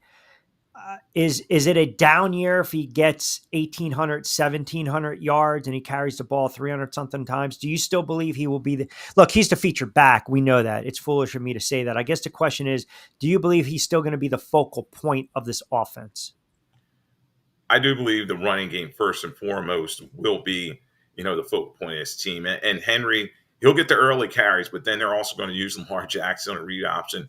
They're one of the best 1-2 punches in the league in terms of rushing the football. As I was talking about earlier, the offensive line, they've been trying to tinkering with that, but this group up front is pretty dominant. They're built to run the ball, and I do believe that Henry should have another solid season. Remember, early in his career, did not have a lot of carries behind DeMarco Murray with the Titans, so I think he's still fresh and he's running hard. Yeah, it's a good point. I mean, his first 2 years, he only had 286 combined carries, 286 more than you and I combined, but that's okay. Middays with Q on a Thursday. Rich Quinones is here.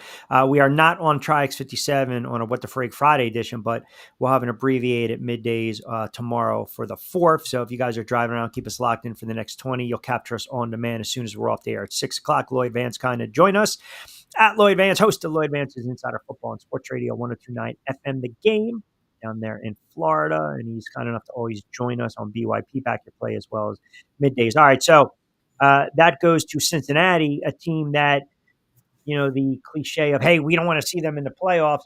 Now, this is all contingent upon fixing that darn defense. We know the offense is absolutely lights out. Burrow's just an unbelievable quarterback and star. 9.5 for Cincinnati, on the caveat that they pay their players and they figure out a way to fix that defense. Going to be a fun team to watch, Q. We talked about teams that did not make the playoffs last year, and obviously Cincinnati very dangerous down the stretch, finishing 5-0. Nobody did want to see them make the playoffs. They just got pushed out by the Steelers, and they can put up some points. 472 points, which is 27.8 per game. Defense, they got to fix it. They bring over Al Golden from Notre Dame. That group allowed 25.5 per game. They got to figure out what to do there. Obviously, Hendrickson, they got to pay him, figure out what to do. He led the NFL in sacks. But he's seeing Max Crosby get that 3-year, $106.5 million contract, which is 35.5 per year, and he wants that type of deal. Mike Brown, known to be kind of cheap as the owner there with the Bengals, and they got to figure something out with him, as well as Jamar Stewart, their number one draft pick out of Texas A&M. They have that whole thing with the contract language. He's not signed. So, they've invested a lot on the offensive side of the ball. Jamar Chase, they just franchised T. Higgins again. And then you talk about Joe Burrow, who's playing just as well as any quarterback in the league. I mean, he put up some ridiculous stats last season. So this can be a very dangerous team. I think that their head coach, Zach Taylor, is another guy who's kind of on the hot seat. They need to get things done. And most importantly, they can't get off to an 0-3 start. They did that last year, and they did that in 2019. Both times they did not make the playoffs. I feel as though this year they have to figure out a way to get a little more of a balanced attack, right? I mean, are we looking at a Chase Brown, Moss kind of like that 1-2 punch, right? Because they picked, he did a good job once they got rid of Mixon, who I thought was a really good running back. But, you got a kid that's 24, 25, now had an opportunity to blossom just under 1,000 yards. I think they need to run the ball first and foremost to open things up. Look, it's going to be a passing offense. We know that. But eventually, when you start to look at these games and that division in bad weather, you know this as well as I do, you're going to have to learn to run the football a little more. That's something that I don't believe they were able to do a lot of late last year, which put a lot more pressure on Burrow to have those, 330, 340 type of games. Right. And they lost a lot of close games because that defense kept getting beat over the top. And they need to have more balance because, yes, they are very pass heavy, throwing the ball to Chase, Higgins, Gesicki at the tight end position had a big year last year. But, you have to have a running game. And you talk about late in the season, particularly these divisional games where you're playing the Ravens, and playing the Steelers. I mean, these are tough games. And even the Cleveland Browns have a good defense as well with Myles Garrett and the rest of those guys. So Brown, he looked pretty good. Like, at certain points in the season, I said, why not feature him? Because you know what you're going to get with Zach Moss is really not left. Shamaji Piran, he's good at the goal line, can have some catches and things. But Kansas City jettisoned for a reason, and he's now back with the Bengals. So I think they have to find that balance. And then we talk about that defense. Golden's got to have the magic plan for this group. Because other than Hendrickson, there's just, a lot of just retreads and guys they're just average type of players on that defense. They open up first 3 out of 4 on the road at Cleveland, home against Jacksonville, at Minnesota, and then at Denver. Then they have Detroit, Green Bay, Pittsburgh, the Jets, the Bears. Their bye doesn't come till week 10. They close the season against Miami, might be fighting for a playoff. Arizona might be fighting for a playoff spot. Actually, let me take a step back. Their season might be won or lost November, Thanksgiving at Baltimore, next week at Buffalo in December, and then home against Baltimore. That's pretty tough. So to your point, yeah, you have to get off to a very good start. I think it's one of the reasons that the odd makers kind of have this a little more shaded right around, the 9.5. Maybe I'm too overzealous and high on Joe Burrow, thinking he's going to carry them once again. As long as they can run the football, they figure it out with their defense, they're going to be okay. I think they'll be able to sweep Cleveland. They'll be able to sweep the Steelers. Maybe a split against the Ravens. I can see them winning 10 games. So what say you? Yeah, Q, I think they should get to that 9.5. We talked about last year. They had 9 wins. So I think with Golden coming in, they'll try to fix that defense and they'll get that little extra to achieve the over there. But they do have a tough schedule. Face 9 playoff teams. And when I was writing this up, I immediately looked at that 3-game stretch there. You have to. That's going to prove who they are now. They kind of have a soft landing after that stretch, at Miami, Arizona, and then Cleveland, which are 2 home games. But definitely they got to compete, especially in the division. Yeah, and I guess, too, you get the benefit of Thanksgiving. You're getting that weekend off, right? So you have a little more, Friday. But again, also in comparisons, you play that Sunday and then you turn around right back and you play on that Thursday. They have 3 games in 11-day stretch. I hate that, by the way, but they have 3 games off to bye an 11-day stretch. So we believe they can get to that 9-10. Howie, a big Browns fan tuning in right now. The Browns sitting at 5.5. I don't know what direction the franchise is really going to go when it comes to the quarterback. You got a lot of certain reports floating around in Cleveland from the beat writers, who's looking good, who's not looking good, whose job is it to lose, who solidified it. Is it Flacco? Is it Pickett? Is it Gabriel? Is it Sanders? Your guess is as good as mine. I just don't see them being a very competitive team. Even if they go to Sanders, there's going to be, or any of those quarterbacks, aside from Flacco, a veteran who can't really move around a lot, takes a lot of sacks. He's been around the block. We know that, but I believe they're going to struggle out of the gate. And their schedule, which I'll get to in a moment, is brutal. So initial thoughts, Cleveland sitting at that number 5.5.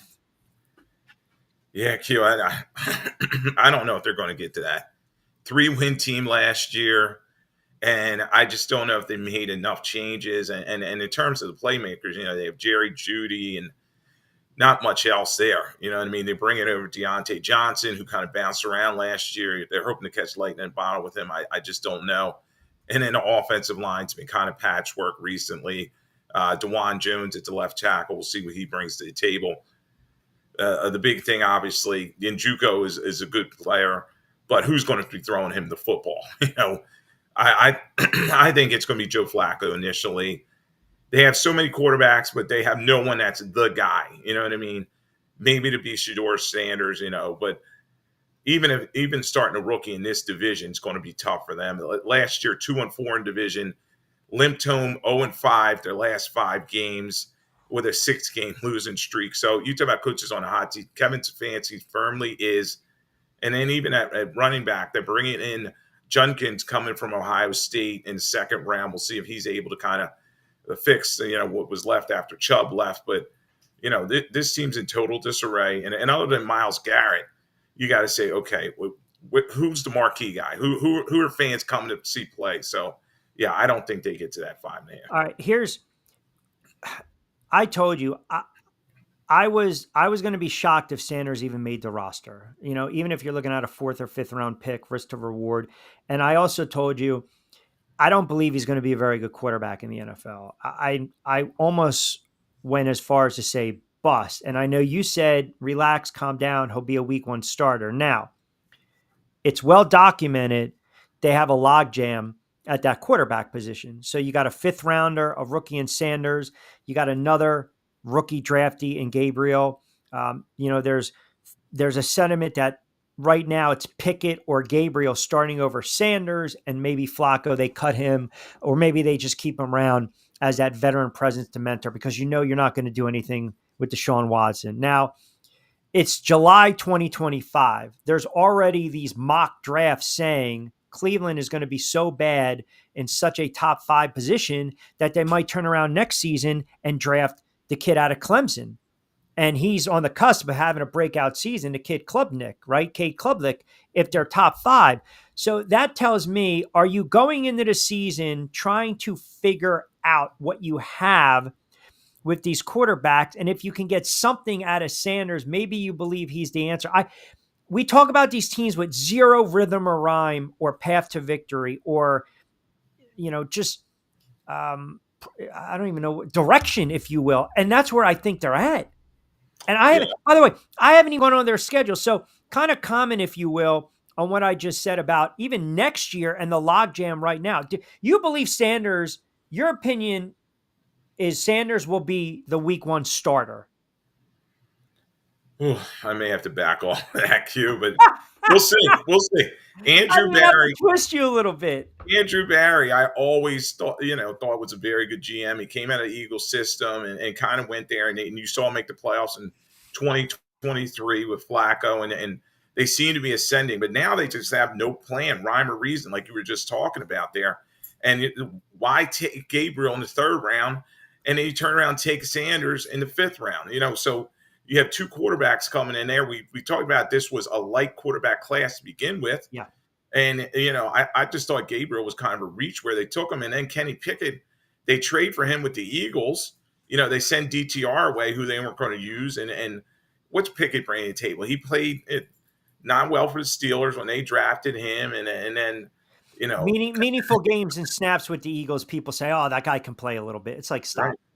And then the biggest one, the elephant in the room, is Deshaun Watson. What are they going to do with him? He has another Achilles injury, due $46 million guaranteed this season and next. So do they cut him? What are they going to do? But, Jim Haslam, the owner there, he's got to figure out with his leadership what they're doing, because I think Stefanski and Barry are on the hot seat. And then you talk about just a lack of depth and playmakers on this roster.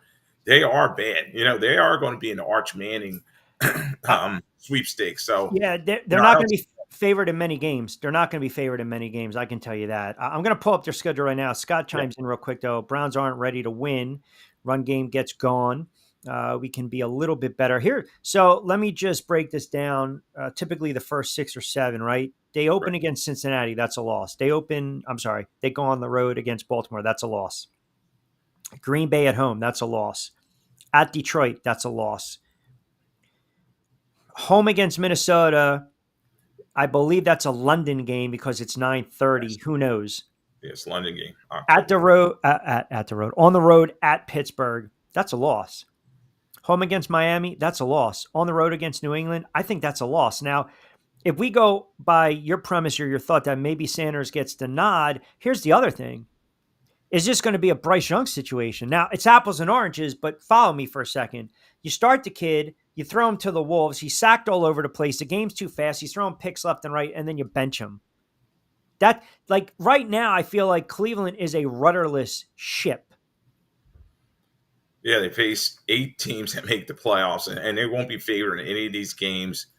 And whether it's Sanders, whether it's Gabriel, Flacco, you know, I just don't see it making a difference. I really don't. So, you know, Sanders, I'm hearing they want him as a developmental guy, and they'll have him on a roster. Maybe they won't play him. Maybe they'll just keep him around. But, you know, I think the pressure will be on them to saying, well, you took him, you know, put him out there on the field, see what he can do. But it's just, you know, they got so many quarterbacks in that room, and none of them, who's the guy? But then the argument is, right, to your point, but then the argument is, well, we took him in the 4th or 5th round, so, quote, he is a developmental quarterback. But he isn't in this way. People, pundits that get paid to talk NFL and scout college, a month, 2 months, 3 months, 4 months prior to the draft, they had him coming out as the top-rated quarterback ahead of Cam Ward. And now all of a sudden the stock falls, he drops. Now we're talking about potentially practice squad developmental quarterback. To me, that's just an organizational failure. That's what Cleveland did back in the day when they would just, we got to draft the quarterback, got to draft the quarterback, got to draft the quarterback. We have to see what sticks, right? Vince says that the Browns are smart, trade those picks next year for a top wide receiver. You still need a quarterback. You need someone throwing them the friggin' football. Yeah, they have not had a quarterback forever. We always know, we've always seen that, you know, list with Brady Quinn, Spurgeon Wynn, and all, you know, all the direct Garcias of the world over the years. And it's just like, figure out a plan. And it may take Stefanski being fired and tearing this whole thing down and going from there. And then, you know, Garrett's a good trade chip. Maybe send him somewhere for about a boatload of picks or something like that. But something's got to be done, and I think it's just going to be an ugly season for them. We went over the schedule here. In the division, I just don't see them winning a lot of games in the division. And you just talk about the mess that they've created in terms of Gabriel. What are they going to do with him? They drafted him in the 3rd round. You know, they could have used that pick on something else, somebody to help this defense out. You know, the defense allowed over 400 points last year, you know, 25.6 per game. And then the offense, you talk about need a receiver. Yeah, they only scored 15.2 points per game. So, you know, they're not even putting up points. So it's I think it's going to get worse before it gets better. Mike in Ohio listening on Triax57.com, and we appreciate that. Q, the sports talk up here saying that Kevin Stefanski never wanted Sanders, and he's absolutely enamored with Slim Pickett. Wow. I mean, this guy's setting himself up where, you know, if it does not work out, man, he's definitely. I think if they're 1-6, 1-7, I can see a head coaching change. I can. I really can. I can, because they finished last year on a 6-game losing streak, and there was question marks at the end of last season to even bring them back, and then, you know, they did it again. So maybe tear it down, finally get rid of Deshaun Watson's contract that's been an albatross on this team, and just start anew. But it's when you look at the roster player for player, there's just not a lot there. Yeah, I mean, we both agree. They're you know, hammer that under. I mean, 2, 3, you know, maybe they luck into 4 wins, but they're not winning 6 games. I totally agree with you there too. All right, let's finish off with Vince's Steelers and Aaron Rodgers at 8.5. Vince is obviously the big-time Steelers fan that claims he, you know, defected to Duval in Jacksonville and that goofy owner and the GM. You know, you got a bridge quarterback who's half in, and you know what I say on the air for 20 years. You can't be a little pregnant. Like, this guy is not all in. Aaron Rodgers isn't all in. And I don't care about some of the weapons that they have. I don't care about some of the weapons they lost. I don't trust Rodgers at this stage of his career. I don't trust Tomlin. That is a very tough AFC North division, as we documented, aside from Cleveland. I feel this is the season that everything comes to a head for Pittsburgh. And then we start to have the conversation, is it time for a head coaching change with Mike Tomlin? Now, I'll go through the schedule in a second, but they're pinning all their hopes on Aaron Rodgers. It's exactly what the Jets did, and we know what happens. I mean, it's just look. You also lost Najee Harris too. So you're talking about a pretty solid running back, right? You lose him to the Chargers. I think they still have the kid Warren. And then we talked a little bit about the wide receivers. Okay, you get him a big target, but the other thing is, what happens when said big target is not getting his catches and he's not getting his touches in DK Metcalf, right? And I don't trust Austin. I don't trust Woods. I just don't like the makeup of this team right now. And I think this can get really ugly very fast for Pittsburgh. Okay, Mike Tomlin, I don't think he's on a hot seat because of the Steelers' way, but when you look at his resume recently, they have not had a playoff win since the 2016 season. So way back in January of 2017, they won in divisional round over KC. Long time since he's had a playoff win. A lot of heat on Tomlin in terms of that. We know never had a losing season, but when you look at the over-under number, it's 8.5. So, even Vegas is thinking, okay, maybe this is the year that they finally don't win it. And you're bringing in Rodgers in there. He'll be 42 before the end of the season. He has that Achilles injury, was not moving well. We know the Steelers' offensive line with Broderick Jones at left tackle. Zach Frazier is good at center, but Jones has struggled, and a lot of the other guys on that line have. Metcalf he was kind of a headache with Seattle at the end of his career there. And then Robert Woods, what does he really have left? They're counting on Roman Wilson, who they drafted in the third round last year. But, kind of a smallest receiver. We'll see what he brings to the table. Now they have Jonnu Smith with Freiermuth at the tight end position. Maybe they utilize some of that 12 personnel.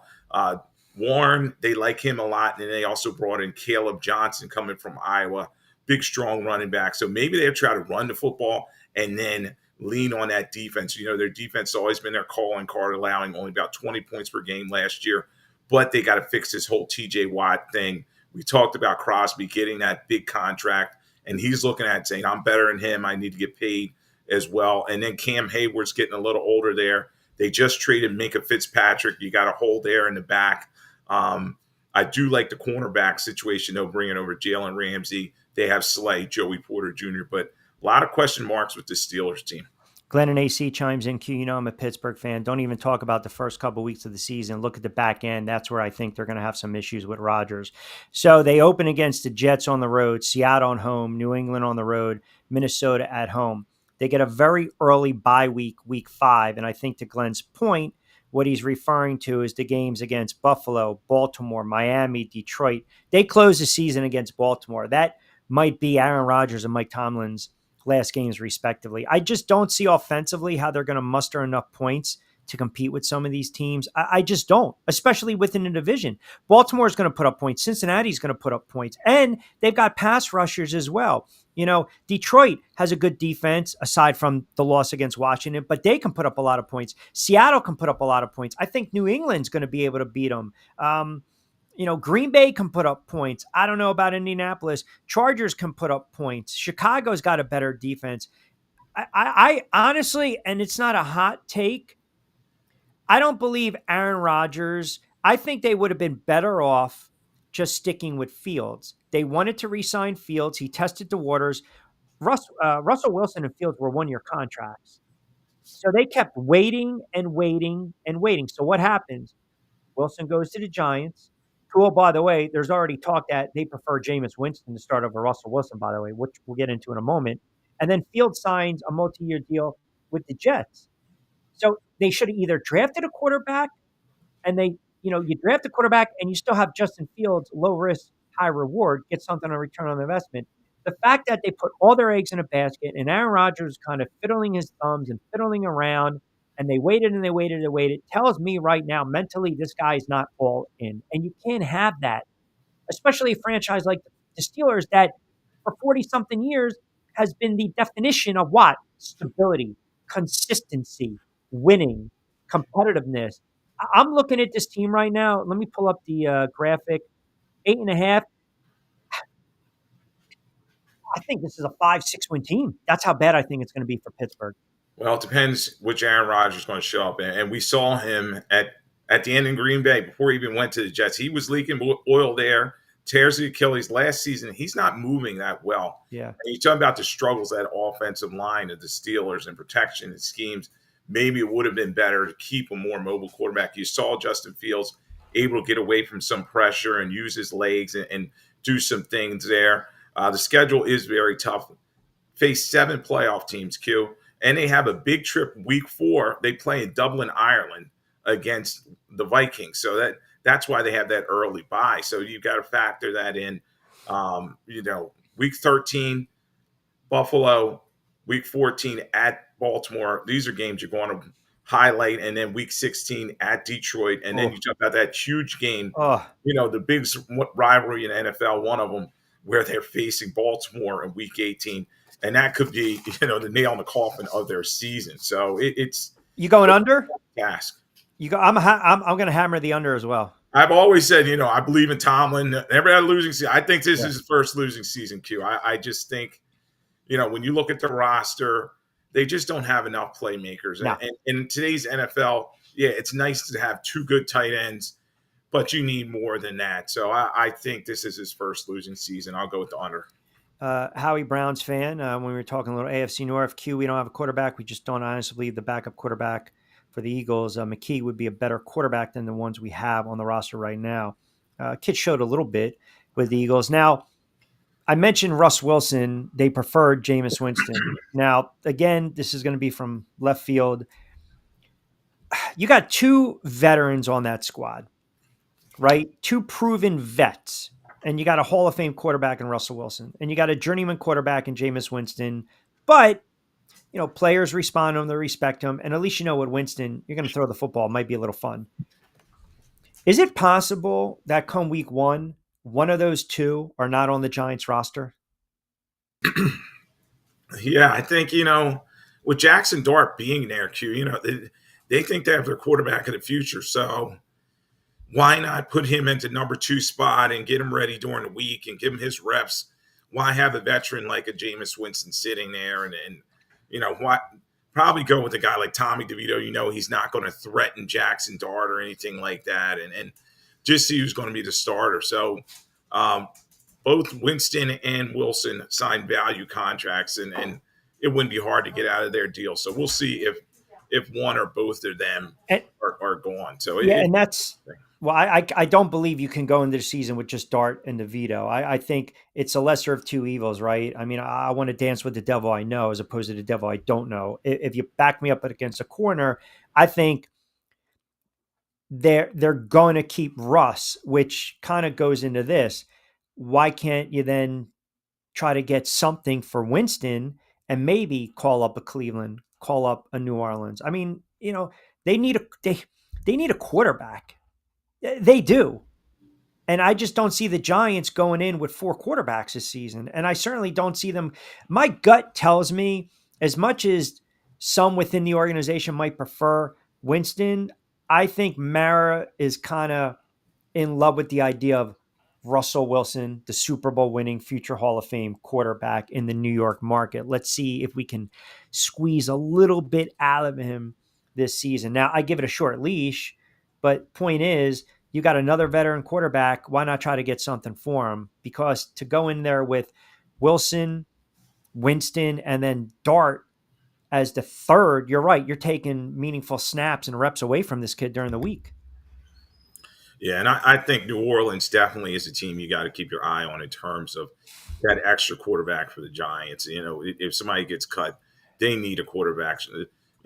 Desmond Ritter, Spencer Rattler's not doing well down there, and then you have Tyler Shuck coming in the draft, and he's kind of an underachiever as well. So it would make sense to send Jameis Winston down there, and I do agree with you in terms of Russell Wilson. He has the name and the panache. His resume is Hall of Fame worthy, and I think that Mara's going to make sure that he gets his opportunity first to be the starter. Brian Dable on that hot seat, Joe Shane, GM on hot seat. They need one of these quarterbacks to win now. Nick and Wallingford chimes in. Q. Remember, I used to listen to you guys on 1290 The Ticket. You know, I'm a big time Steelers fan. Do you think now there's more security with Tomlin that Khan just signed that new 3-year deal? Now, he's talking about the general manager, and Rooney II was waxing poetic. It's a really good point.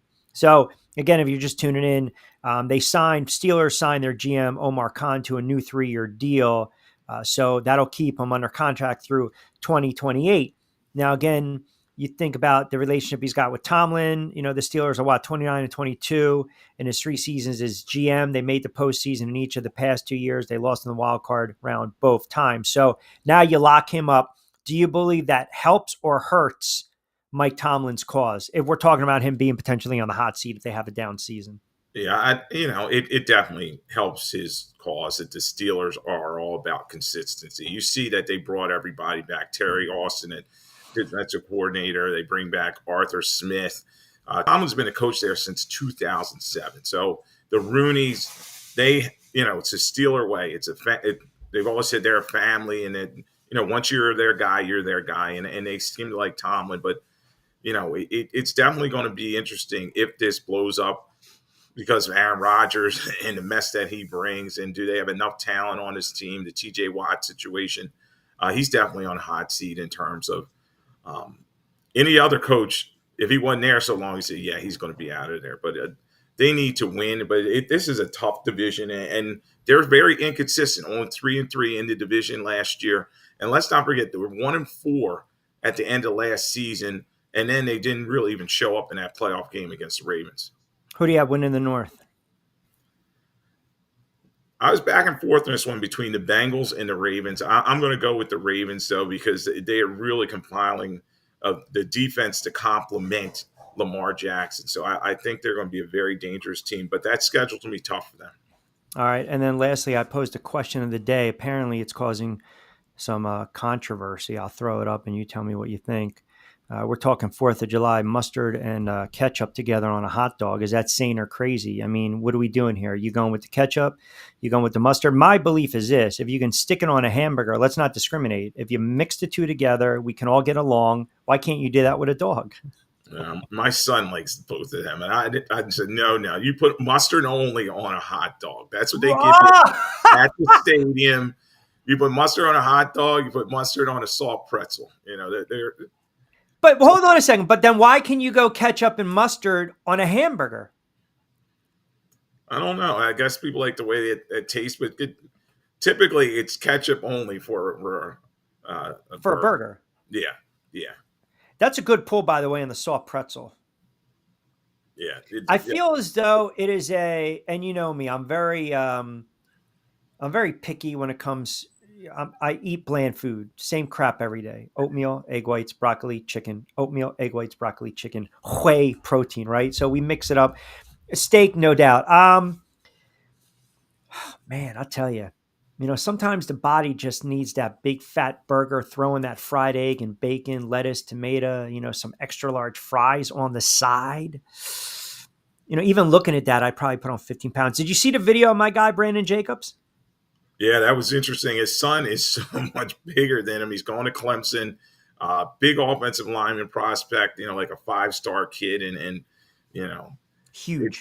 Because, and Jacobs, he was one of those big running backs. It was like him and Eddie George. I think you actually sent me the video because I text Brandon and I said, you're looking kind of small. And he just, I'm not going to tell you what he responded with. I can't say it on the air, but I can only imagine, man. Nobody likes to say, your kid looks like you could beat your butt. That's pretty much what I said. I was like, what the hell are you feeding that kid down there? And then I mocked him a little bit. Lastly, before I let you get out of here, Scott says, if the Browns do fire Stefanski at the end of the season, how hard would it be for the Browns to get a better coach to come to Cleveland? I guess, we're talking about a franchise that is just not a winning franchise. I mean, is that an appealing spot? I think everything's contingent if you have a quarterback. And if you have a quarterback, then I think your head coach has an opportunity to survive, if that makes sense. Yeah, there's only 32 jobs, and someone's going to value that position, even though Haslam's tough to deal with and on. Could you imagine if they got one of their former coaches to come out of retirement and come? Well, Belichick's at North Carolina, and they always say he won't be there for long, or maybe even Saban out of retirement. Can you imagine if they put those guys there? Because that's the kind of splash would take, or it just seems they can't get the right coach. They're another, Freddie Kitchens and all these other guys. They just can't get the right quarterback or the coach there. Hey, Belichick had a moderate, success. He won 11 games when he was with Cleveland. Of course, that was, when he was kind of coming up. I believe at this point he runs through at least one season in North Carolina. Like I said, man, it looks like it's going to be a train wreck. I think there's too much going on where he wants to get back to the NFL, period, because he wants to beat Shula's mark. So you got any plans for 4th of July? We'll get you back. I know you'll be back on 102.9 when Angel Lloyd Vance Insider Football Monday at 8. Yeah, we're just going to have some family time and just keep doing my studying for the season. So, it's an exciting time. We're getting close, Q. We're September 4th will be here before we know it. The Eagles and Dallas, and it's going to be a fun season. Oh. Yeah, that'll be a 35-6 type of game, and we'll lay a heavy number on the Philadelphia Eagles and put a little coin in the pocket. BYP coming up very, very soon. So, all right, brother, I appreciate you. Have a good 4th, and listen, don't discriminate right away. If there's a little mustard, a little ketchup, throw them on the dog, give it a little whirl, text me, let me know how you make out, bro. All right, Q. Thanks for having me on. Talk to you. All right, you got it. My guy, Lloyd Vance, he's the best. He's the best. Don't forget, every Monday, 8 o'clock to 9, Lloyd Vance's Insider Football 102.9 FM, The Game. I got a couple minutes to get out of here. We won't hit the break. Let me clean up with some comments from you guys. Oh, I did see that. Some of you guys are asking me if I saw Michael Madsen passed away. Yes. Yeah. Yep. Everyone looks... I liked him. I thought he was a really good actor. He was, wasn't he Mr. Blonde in Reservoir Dogs, which was a great movie.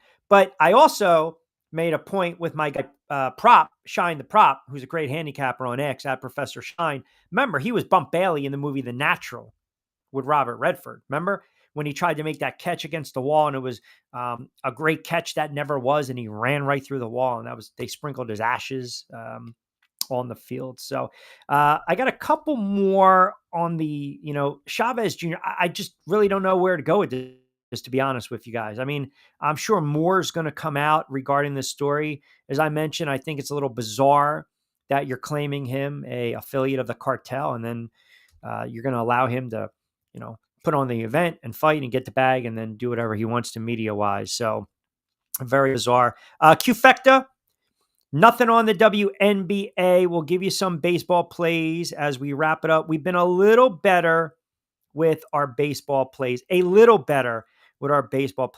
last couple of days, not bad. 5-3. We'll take it. We're not going to run with it. We'll take it, but we're not going to run with it.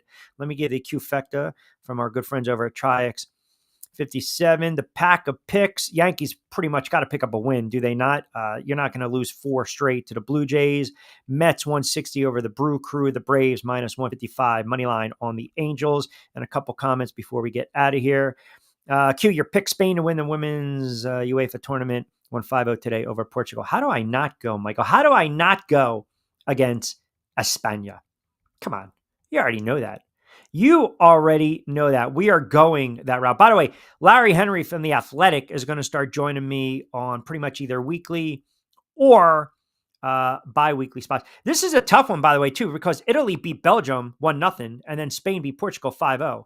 So it's like, all right, little torn here. You got Denmark and Sweden. That's going to be a very good game. And then match, and you got Germany and Poland as well. But no, we're rolling with the Spaniards. Come on now. We're rolling with the Spaniards. All right.